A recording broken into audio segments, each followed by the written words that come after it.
Welcome back, folks. This is take two, but we're here talking some music. We got the new Jelly Roll album here. J Mac's dying. Um, anyways, we were talking a minute ago. You told me you never really been a big listener of Jelly Roll. Not that you haven't liked him, just that never really listened to a whole lot of his music. Maybe a song or a feature here and there. Yeah. For me, I got into his last album, Whitsit Chapel, the country project, and then after that, kind of skimmed some of his older stuff. Never really gave like full listens to all the albums by any means, but I like the sound, and he, he's a cool character, a guy that I think is good artist. But even when this came out, I wasn't like, "Oh my gosh, Jelly Roll's dropped." We got to get this one on the podcast. But it came out. It was really one of the only bigger drops this week that I was interested in. Send it over your way, and you were like, "Yeah, let's go ahead and do it." So tell me, how has that little exposure of Jelly Roll been for you so far? How have you felt about it? So,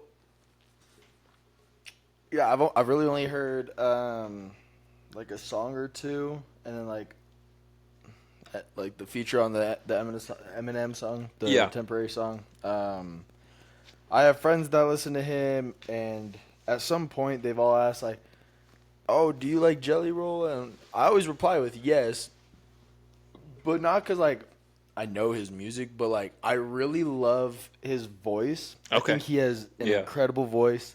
I think he has solid range, especially when it comes to like harmonies. I think he kills that. But I think the most I've listened to him was Pittsburgh, because we had this like playlist, and I think we had like he was on there 3 or 4 times, songs of his. Okay. So, but yeah, that's really the extent to my Jelly Roll listening. Yeah, I mean, I kind of gave a little bit of an insight there on my feelings, but I've always thought, since I've started listening to him, thought cool artist, makes some good songs here and there. Whitsit Chapel, while I liked it, wasn't like anywhere near a top project on the year for me.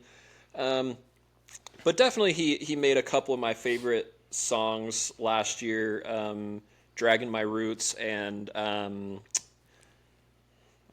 I just knew the song name, and then I blanked on it. Need a Favor was really good. Anyways, with this project coming out, you told me, you were like, "I'm really glad we were reviewing this one." Yeah. Talk to me about like just overall, how come you're feeling that way? All right, so I'm driving home yesterday from Vegas to here, and I'm like, "Oh crap, gotta listen to this album." Yeah, I haven't listened yet. Right. I don't know how long this album is or nothing like that. I just push play, put my phone down, and drive. So I'm like really paying attention, like whatever.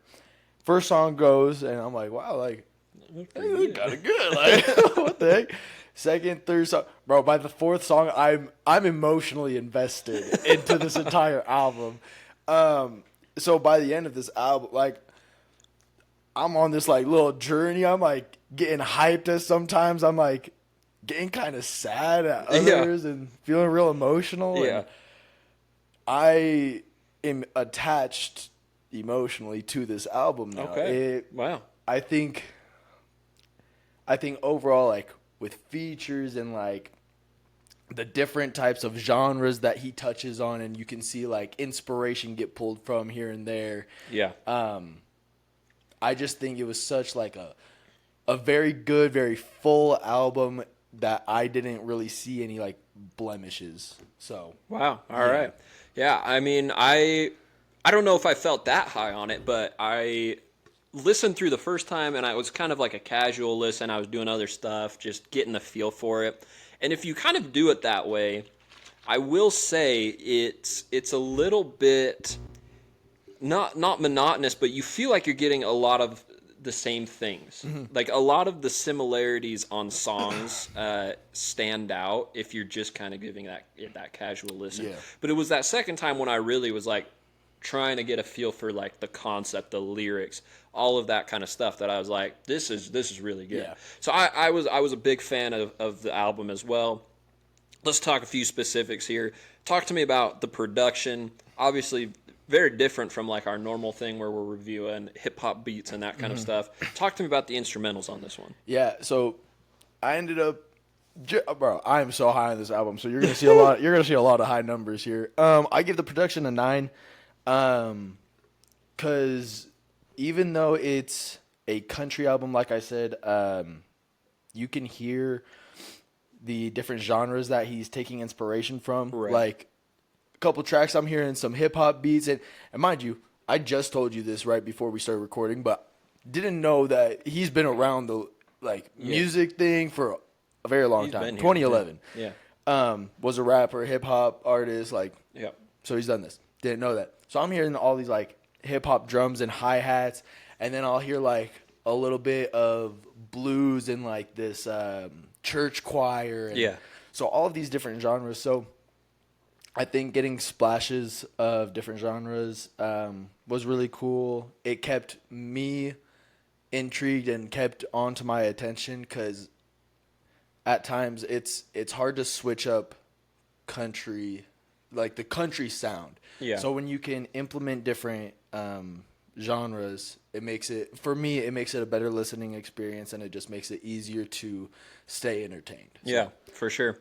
I gotta respect it, but for me, it was a fair amount lower. I gave the production a 6 here. Not by any means trash. It is good. It is solid. It's well put together. It's well mixed and mastered and all that good stuff. I will agree with you. I like the genre blending on a few of the tracks there, with the blues, the choir stuff, along with the hip hop that he infuses. But overall, it is a lot of standard country rock beats, and for me, I personally listen to a lot of that, and so when I come across an album that's that way, if it doesn't have a way of being its own avenue, for me, it just immediately kind of takes a little bit of that knock down. Specifically when it comes to that kind of glossy country pop rock stuff that a lot of people are doing right now.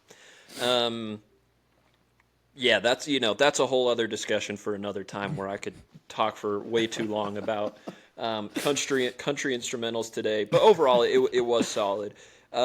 You talked to me, or you just said that you really liked his voice, his vocals. How did they sit with you on the album? All right, I don't. I don't know if this is one of the classic Jaden is like just overhyped and like give it like 2 months and he'll actually come down to real life. Yeah, I don't know. Or if I'm just really high up on this album and I just love it. It really could be. I gave the vocals a 10. Okay. Because I still hear some of the harmonies in my head now. Yeah. And like, I don't know. It's so simple. It's not this like, he doesn't have this crazy range, right? He's not deep low, but there's like this raspiness to his voice. It's very different from everybody else. Like, at least in my opinion, I don't know. Yeah, for sure, 100%. I will agree with that. Mainstream today, country, 1,000%. No one's really doing exactly what he's doing. And Luke Combs, similarities, but not anywhere near close. Right. So like just with that, like I don't know, he has such a powerful voice to him, but like it's still a softer voice at the same time with this little raspy blend, and then like he's killing these harmonies. It doesn't seem like he can miss a vocal performance with a feature. It just feels like he fits in with everybody. I was blown away, not because of the range, but just different instances of greatness throughout the entire album. Yeah, and that's respectable for sure. For me, again, maybe I should go first because it is a little bit lower, but I'm not saying it's bad. It is a 7 for me on the vocals, and it's for the latter thing that you just said. Jelly Roll to me is only really good vocally at what he's good at, like that little raspy, soft but powerful vocal. He's very, very good at it. He's great at it. bordering on like things that country singers do that's good. He's like, if you were to take their best attributes, it's up there. It's Yeah. like some of the best. But like you're saying, you don't really get a whole lot of range, like inflections and like patterns of vocal wise. He doesn't really do anything too much out Yeah. of the ordinary here, but it is very good. Like there's great powerful moments on the album because of his vocals that if you were to give it to somebody, you know, different than him, it wouldn't hit the same and it Yeah. wouldn't be as good of a song. So he does make a lot of the songs great because of his vocals, but it is just a little bit lower for me Yeah. there. But let's talk about, to me, what the selling point on the album here is. Lyrical content, the lyrics. This is where I'm really high. I gave it a 9 here. Yep. Very, very good lyrics. What sells on Jelly Roll for me personally is just the raw, unapologetic authenticity throughout, you know, every song, every aspect of the album here. It's really showcased in its entirety on this one. You open with Winning Streak, which you've heard songs about, like, addiction. You've heard songs about going through hard times. You've heard songs about trying to get through something. But just the way he writes the song from being in the perspective of, like, an Alcoholics Anonymous meeting and, like, his feelings in that at that point and being, like, just feeling the shame and embarrassment. And I love, like, early in the song, he's talking about, like, I like just thinking in his head, I wish I was like getting drunk right now. Like, why am I even trying to do this? Yeah. I would so much rather be doing something like that. And you don't really get a whole lot of that, especially in today's music where it's just so unapologetic. Like, in his head, or, logically, you're like, that's not really something that you want to be sharing with the Right. world. But Right. no, he's like, first verse of the first song, he's like, this is how I feel when I'm going through that. Yeah. Love that, just unapologetic authenticity. It's great. That's really what I loved top to bottom on the album. Almost every song is like that. You really don't get, even on the like popular catchy tracks, Yeah. you're still getting those moments. So, Right. it's just great. Yeah, so I agree. I did give it a 9. I think why same kind of thing. Like the real selling point, like I'm getting all of these different songs, and I'm getting such different stories, Yeah. and like I can follow along in my head to so many different things, and it's just so clear. And like I felt like almost like in a different world. Like if you're like really invested in a book, and you can start like picturing your like being there and like these Yeah. kinds of things happen. Like it was. Oh man, I really love this album. This album's so freaking good. No, but like piggybacking on basically everything that you're saying, like he is not trying to be safe and like, oh, here's this like really good song that I made, like it's just like everyone else's. No, Yeah. like he's getting down to like his past. Like one of my favorite songs is probably the one that he's talking about, like how my sins make up who I am, and I would not be here if I didn't go through Oh, that. yeah. Mm-hmm. That one, like this is why I smile. Like Yeah. all these things are just so deep and like, but like you said, he Yeah. constructs the lyrics and he constructs this story so very well that like it's not this hard listen. Like I'd come back to this kind of music. Yeah. It's not like Kendrick Lamar's. Like, Yeah. I knew we anyways, were going yeah. there. Yeah. Anyways, Yeah. I gave it a 9. No, I'm with you. And I'll agree with that latter statement as well. That it isn't like that Kendrick Lamar one where it's you almost come away from that album feeling traumatized in a way. Like I'm not here to say like that it's like, oh my gosh, it's so egregious to listen to. Like how can anyone? No, it's not like that. But you come away and you're like, holy crap! Like he's he's saying some stuff. Like I don't feel good inside now. Yeah, no. But the way Jelly Roll faces things here, and it's not like there's this faux optimism either. It's not like he's just approaching everything like, oh, this sucks, but like life's great. No, it's just he just approaches it so real and just so authentic that it's just like, yeah, this is what I'm going through, man. And Yeah. it's like it comes across in a way that you would have a conversation with a friend that's going through something hard. Dude, it's 3 a.m. conversations with one of Yeah. your best friends. And it's not like you walk away like so scared, like, oh my gosh, they're going through something. It's like, oh crap, man, like that's rough. Yeah. Like I feel for him Right. there. So I love what you're saying there. Moving into similar territory here, talking about the concept. Again, it's a 9 for me. I love just the way he owns all parts of his story and how he puts them together in the album. Initially, I was almost like, getting the sense that we were going on this journey of like, he's starting in this AA meeting. This is the journey through to like his recovery.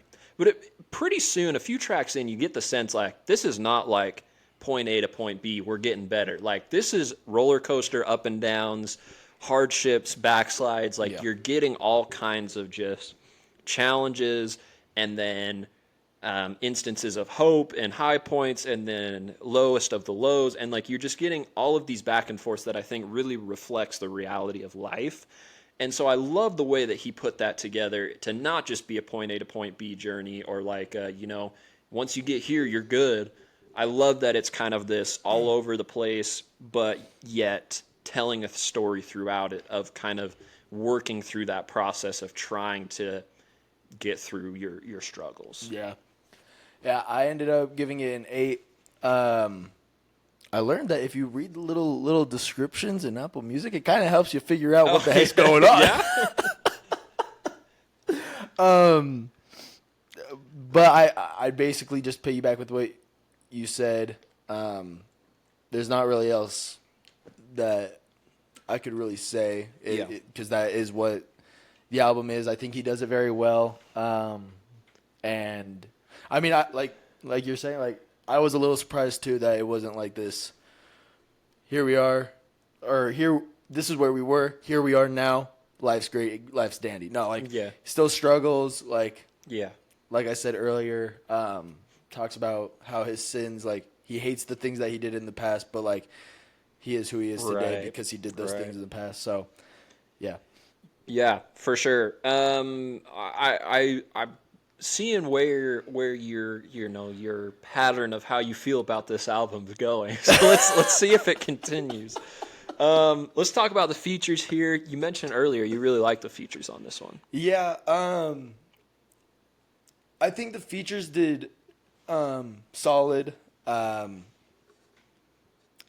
I think what just not even. Oh man, I don't even know how. All my thoughts are so scattered. It's just great. That's what you're thinking. Great. No, there's just people that I'm not expecting. Like, bro gets Wiz Khalifa, Halsey, and Ernest on an album together. Like Keith Urban, right? Like throw in a Russ feature here. I didn't like. I'm not gonna lie. I did not. I didn't either. Yeah, that was, Russ was kind of trash. I was trying to figure out. Anyway, we'll get to that point. But no, but he like. This is what I mean. Like he sounds solid with 99% of the features, and he's still just doing his thing, and everybody else like Halsey. It took me a sec. But then they started like harmonizing together and singing this chorus together. And I'm like, oh my gosh, like y'all are killing it. Like him and Ernest, exact same thing. Like, I think it was great because we've talked about this before. Like, it wasn't just safe. Like, he didn't just choose safe people that, like Post Malone did. Like, granted, he did that because that's fun for him. Whatever. Yeah, he's just working with. Yeah, but that's safe. I'm with you. Bro got the most random people you could ask for, 100%. and MGK. 100%. Yeah. So that's on the album. I gave features a 9. Okay. Because I also feel like it wasn't overbearing with features. Yeah, for sure. But I'm glad that he did get some. It was very fitting. He did need some here and there. So Yeah, yeah. I agree with a lot of what you said. I gave it a 7 here, and the past few albums that we've done, I've been a huge proponent of like quit playing it safe. yeah, Get me something that like is adventurous and out there, and he really did do that here, and I love that and I respect that. And um, seeing the track listing and then listening to the variety, I was like, this is what I've been waiting for. Now, I will say, it didn't turn out as good as I had hoped it would. You know, when I see Jelly Roll and Russ, I'm like, oh, this could be cool. Like, you know, very different. Let's see what they do together. Didn't work out, you know, for me. Jelly Roll sounds great on the track. The Russ feature just didn't fit for me. Same with the MGK. Like, again, you know, I'll get into that later. But the MGK track, the first one anyway, really, really love the song. Don't personally love the MGK feature. But yeah, overall, I'm with you on a lot of what you said. It is really, really good. Most of them are really well executed. Do we give Skylar Grey the award for being on the 2 most depressing tracks of the year, though? yeah. I mean, heart wrenching, very well written, very, very good song. Don't know if I'd come back to it just because it's like it's a hard listen. I've never shut up so hard on a drive. Yeah, you're like, You know, bro, I didn't realize how hard it was to be trapped with yourself. Because I'm just sitting there. you're you're like, this is Like, depressing. oh my gosh. Yeah, Yeah. it's a very well written song, 100%. But it's like, oh Why my does she gosh, keep- it is hard to listen to. Why does she keep saying yes? Why does she keep wanting to be on these songs? Yeah, yeah. I'd say no. I mean, to her credit, she's doing a great job at telling hard 100%. stories. Oh, 100%. So, but yeah, and her vocals on that one, even to me, are great. She sounds Yeah. awesome again. Shout out to Skylar. Let's move into the last category here, talking about enjoyment, replay value, all that good stuff. I'm sensing where the pattern's going here for you. Pretty high. Yeah, we're giving it a 10. 10 on replay. Okay. Bro, I'll never stop saying it. Dude, it's such a good album. Like, I'm already thinking about when I'm going to listen to the fullness of it again. Like, mainly because I want to just give it another full listen. I was only able to give it one. But, yeah, like I said, like, I have now this emotional attachment to this album. I think why I love it so much is there's things in there that's, like, super relatable. And, like, I can see certain points of his struggles that, like, maybe I've hit on, or like I've seen somebody close to me go through, and like this, that, and the third, like, Yeah. so I feel like that's why it's hitting so hard for me, because not only did he portray all these stories that I might have seen throughout my life, Yeah. but he did it so well. He did it with great instrumentals, couple solid features here and there. Yeah. Like, it was so full, and it sounded great. Yeah. So I think that's why it hits so hard. For sure. I'm right up there with you, to be 100% honest. Replay value gets a 9 for me here. It probably it's probably going to be an album where I will listen to a lot of the tracks. The only reason it's not a 10 is I hold 10s for replay value very, very, very seriously in my heart. If I don't listen to every single song moderately frequently, it's not going to be a 10 for me. But this is as close as you get without being that. Right. For me this year, I mean, I'm not even going to say if there's any albums, because there may only be 1 or 2 For what? that have been a 10 on replay value for me. But really with this album, what I love it so much for is it's really one that I've been waiting for, where the draw isn't just the sound per se, and not that it sounds bad by any stretch, but really what the draw is for me here is that this is an album with a great story, a great concept, very, very good writing, a great eclectic palette of features and performances, and has a lot of songs that you can come back and listen to. When I feel like so much of what I've been getting is either one or the other. You either get great lyrics and great storytelling, and you're not really going to listen to it all that much, or it doesn't sound all that great, but it does those things well, or it's vocally great and production-wise it's great, but it doesn't really tell any good stories. It's not really great lyrically. You may or may not come back to any of the tracks. For me, it was just one of these ones that, like, it's decent on the sound front, but lyrics, concept, and replay wise, it's really, really good, and I really love it for that. There are a couple tracks, as I alluded to, that I'm just not going to come back to personally all that much. But not to say that they were necessarily bad. One of them might have been. We'll get there. But yeah, it covers a lot of bases too, which I love. I love that I'm not listening to the same song every time. Yeah.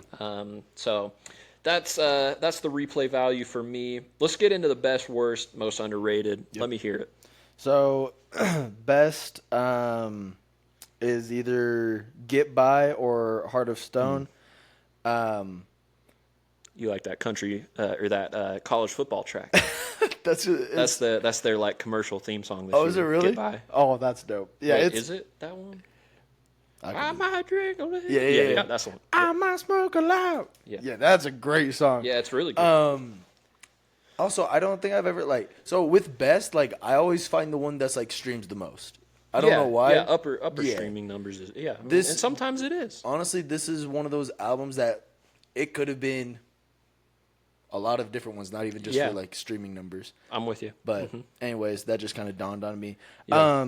Both are great songs. Both different vibes. Oh man, Get By really that was the one. You're going to listen to it in the gym after this. Yeah, most likely. Bro, that was the one where, like, you were that like, got me into the we're album. into it. Yeah. I was like, and then the second part came, I must smoke a lot. Like, bro, I was getting hyped. Worst one, really gone. With Russ. Okay. Yeah. It's a respectable thing. It's... The hard part for me is I really like the Jelly Roll performance on it. But yeah, I'm with you. I'm with you. It's a safe pick. It's a safe pick. Yeah. Yeah. There's not much else. Most underrated. Let me hear it. Yeah. I'm going to go Smile So Much. Oh. Yeah. 100%. Yeah, it's 100%. That one. There was like one or two that almost made me cry, and that was one of them. Yeah. It almost got me. Yeah. Yeah, it was really good. And I'll piggyback right off of where you just left off. Most underrated is Smile So Much for me as well. While it's getting like some decent numbers that I've seen, not getting the love that it deserves as a top 4 or 5 song on the album. I really loved the writing there because it is one of those things that like I've been like almost wondering about him. You know, he's had a really great press run this last year since his, Best New Artist win at the Country Music Awards and all that kind of stuff. And you watch these interviews with like Theo Von or like whoever he's with, and they're like, goofing off and laughing, and you're like, dude, this dude's like been to prison. He's battled like drug addiction. He's been in abusive situations. Like, how is this dude so happy? And like to get that in a song and put so well, it's like, oh my gosh, like okay, there's my answer. I'm with you. I loved it. The best song to me was another song that I feel like isn't quite getting the love it deserves, but it's getting some love. It's My Cross. I love the writing on it. I think it's up there for best written song this year for me. That's a really good one. Just the way everything's put, again, it's like the perspective that he sheds on it is beautiful to me. I really, really loved it. Worst song, and I was talking to you about this. I don't know if this is truly how I feel, but for the sake of this episode, it is how I feel. It's Lonely Roads. I changed it from Lonely Roads to really. Dude, and here's the thing. Here's the thing that bothers me about it. Here's what really peeves me. And I put this blame fully on MGK because Jelly Roll sounds really good. He sounds great. The Jelly Roll performance in terms of the sonic listening experience is fantastic. Yeah. But why are we going to do John Denver like this? Like, come on, man. It really just made me so upset. when it came out, I was like, when it initially came out, I was like, oh gosh.